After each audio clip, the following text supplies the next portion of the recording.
Welcome to An Honorable Profession, a podcast giving America hope since 2018. I'm Ryan Coonerty. Along with Debbie Cox Bolton of the New Deal, I'm lucky enough to be your co-host.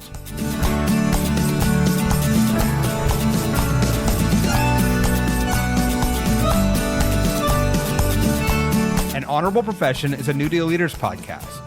The New Deal is an organization that supports the next generation of American leaders.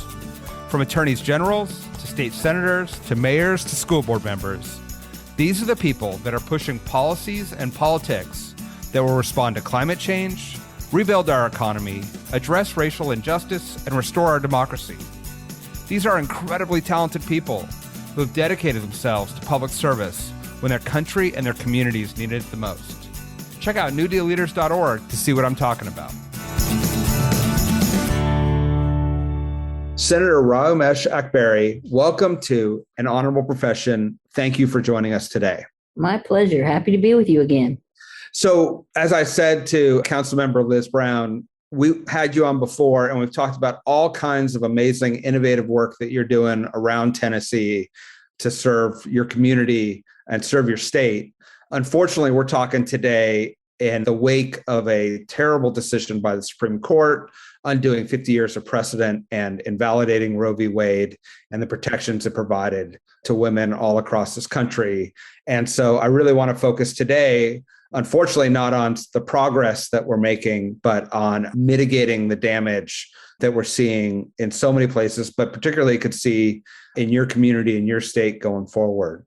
In the wake of this decision, can you talk a little bit about what the feeling is on the ground in Tennessee right now as you reckon with this decision? Well, I think people are devastated.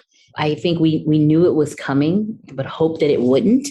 And to see it in print and to know that Tennessee is one of those states where a woman's right to choose will disappear pretty quickly is absolutely devastating.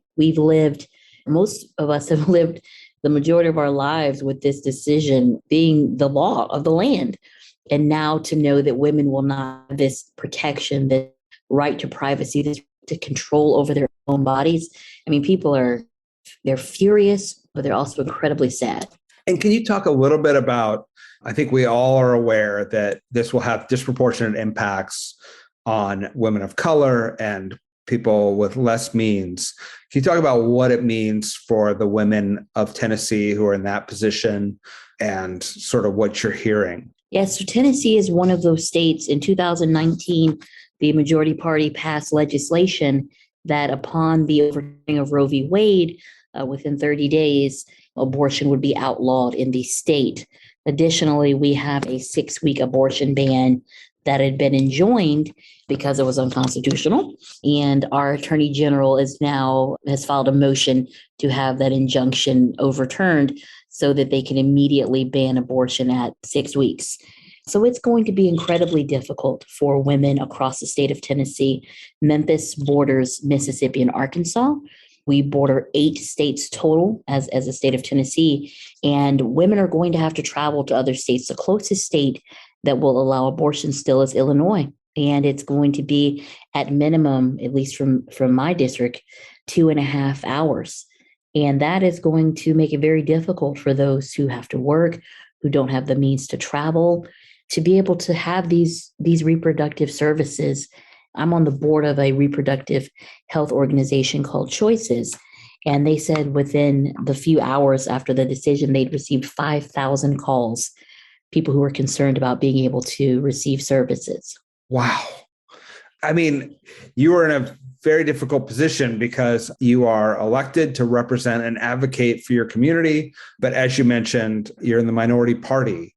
Is there anything that can be done at the state or even at the local level to protect women in your community? So not just the minority, the super minority. So it's very difficult to pass legislation and certainly to overcome the barrier that the Supreme Court has now placed by giving states control of these types of regulations. For us, we're focusing on raising money for organizations that are allowing or are providing these services and will take women to Illinois to have it done.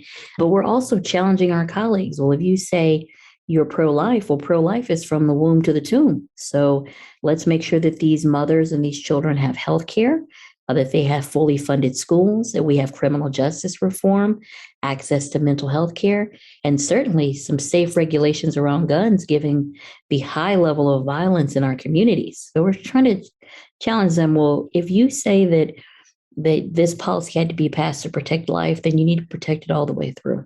Absolutely. It's hypocrisy is stunning. First of all, for all of us in blue states where the threat to choice is not imminent, can you talk a little bit about what we can do to support you and women in Tennessee? How can we help?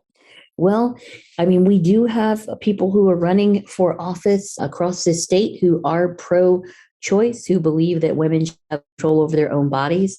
It's still going to be a difficult list of candidates.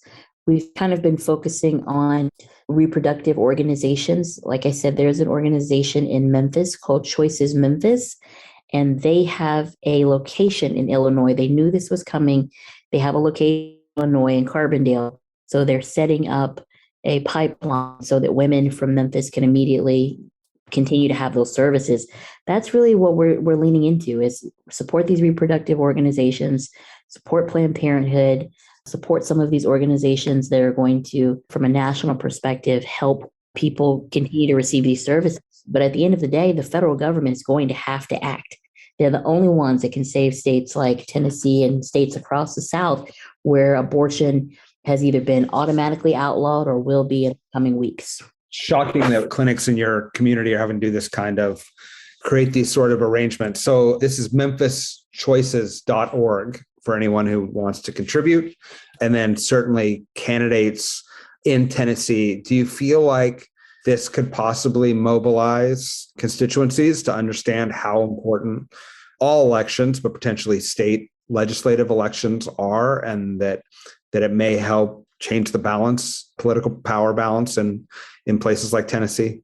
I really hope that it does. Tennessee is one of those states where we have a little ways to go because the difference between the majority and minority is so significant and our districts are so gerrymandered. However, we do have ongoing litigation to try and rectify or create some sort of equity there. But it's going to be difficult. But I do hope that in states like Georgia and in Texas, where you have people on the top of the ballot in the governor's office, in the governor's race, where you can have a candidate that is pro-choice and who believes that these reproductive rights are healthcare rights. They're not just about abortions. It's about healthcare. So I think supporting those folks, I hope this is a great awakening, though. Elections have consequences. When people sat out in the 2016 election, they gave someone who did not necessarily represent their values the opportunity to appoint a significant amount of Supreme Court justices. And that's what we're seeing reflected in these latest decisions, from the decision around Miranda rights to the handgun bill out of New York.